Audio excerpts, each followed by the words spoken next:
Itong lugar namin, Sitio Maligay Dos, San Vicente, San Pedro, Laguna.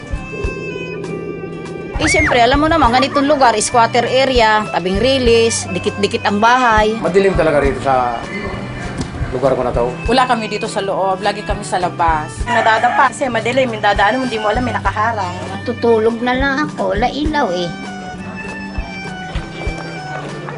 Ang tawag nila sa akin dito si Mang Dimi Solar.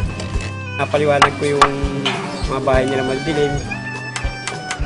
Bubutas ka ng yero, lalagay mo yung bote, lagyan mo siya ng sealant, bago lagyan mo siya ng tubig na mineral, lalagyan ng sunrox.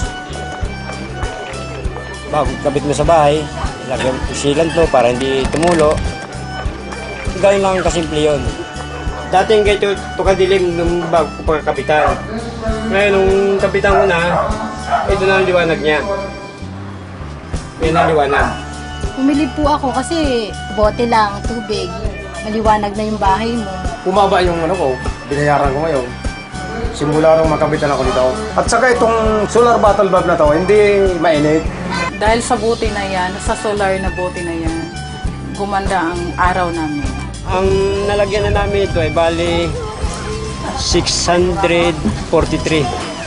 Gusto nga namin tuloy-tuloy para marami nga matulungan mga tao rin na yung maliwanagan mga bahay nila madidilim.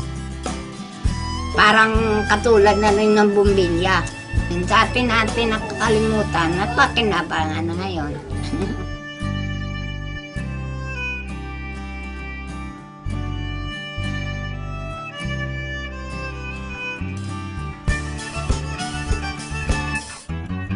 Maliwanag nga sa bahay namin!